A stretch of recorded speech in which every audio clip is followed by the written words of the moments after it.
আজকে মুক্তি পেয়েছে জঙ্গলির একটি ফার্স্ট লুক পোস্টার দেখে এক কথায় বলবো এটা ভীষণ ইমপ্রেসিভ এবং সিয়াম আহমেদ যে দারুণ কিছুই নিয়ে আসছেন সেটার জানান দিল আজকের এই জঙ্গলির পোস্টার।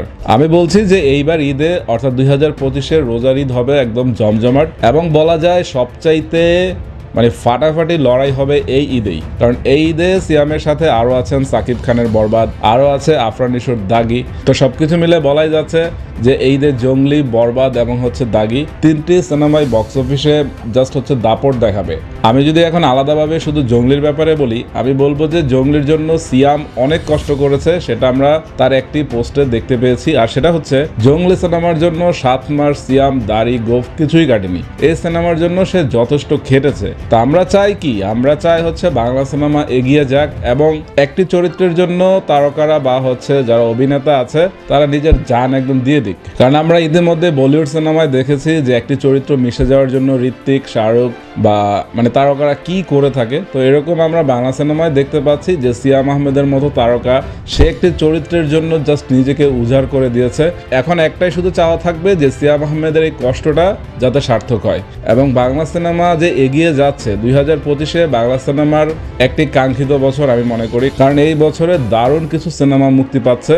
তো বাংলা সিনেমা নিয়ে আশাবাদী হয় যায়, কিন্তু এর মধ্যে একটি হতাশার ব্যাপার আছে, আর সেটি সবাই শুধুমাত্র ঈদকে কেন্দ্র করে সিনেমা নিয়ে আসছে। তো এটা খুবই হতাশাজনক, কারণ সিনেমা হল 12 মাসে কিন্তু তাদের ব্যবসা করে চলতে হবে। মাত্র 2টি ঈদ, এর মধ্যেই সমস্ত সিনেমা যদি মুক্তি পেয়ে যায়, বাকি দিনগুলো কি করবে? আমি ব্যক্তিগতভাবে অনন্য মামুনকে একটা ধন্যবাদ দিতে চাই যে সেই ঈদ বাদেও দরদ নামের সিনেমা সে মুক্তি দিয়েছিল। তো সবাই যদি একটু রিস্ক নিয়ে আবার সেই সপ্তাহব্যাপী যে সিনেমাগুলো আমাদের দেশে মুক্তি পেত ঈদ বাদেও, তখন কিন্তু সিনেমা ব্যবসা জমজমাট হতো। ঈদকে কেন্দ্র করে অবশ্যই ভালো ভালো সিনেমা মুক্তি পাবে, কিন্তু ঈদ ব্যতীত আমার মনে হয় যে সিনেমা এখন মুক্তি দেওয়া উচিত। আমার মনে হয় যে দেশের পরিস্থিতি বিবেচনা করে পরিচালকদের এগিয়ে আসা উচিত যে নিত্য নতুন কোন ডেটগুলো দর্শক সিনেমা খেতে পারে। যেমন আমরা বৈশাখীর ডেট যদি একটি বিবেচনা করি, বা ভ্যালেন্টাইন ডেট যদি বিবেচনা করি, কিংবা বড়দিন, কিংবা পুজোর ছুটিতে, তো এইসব স্পেশাল দিনগুলোতে যদি সিনেমা মুক্তি দেওয়া যায়, আমার মনে হয় যে পরিচালকরাও লাভবান হবেন, কিংবা প্রডিউসার যারা আছে অর্থাৎ প্রযোজক, তারাও সিনেমার ব্যবসায় এগিয়ে আসবেন। কারণ সিনেমার ব্যবসা না হলে আসলে পরিচালক কিংবা প্রযোজক কিংবা দর্শকও তৈরি করতে হবে যাতে দর্শকও বাংলা সিনেমা দেখতে এগিয়ে আসে। তো সিয়াম আহমেদ এই যে জঙ্গলি সিনেমায় কষ্ট করছেন, জঙ্গলি সিনেমার একটি মোশন পোস্টার এসেছে এবং একটি পোস্টার এসেছে, তো দুটোই কিন্তু ইমপ্রেসিভ এবং বলাই যায় যে সিয়াম আহমেদ জঙ্গলি দিয়ে বাজিমাত করতে পারেন। এবং সাকিব খানও কিন্তু এর মধ্যে বরবাদ সিনেমা দিয়ে বেশ এগিয়ে আছেন, কারণ বরবাদ সিনেমার ফার্স্ট লুক পোস্টারও কিন্তু দর্শক ভালোভাবেই গ্রহণ করেছে।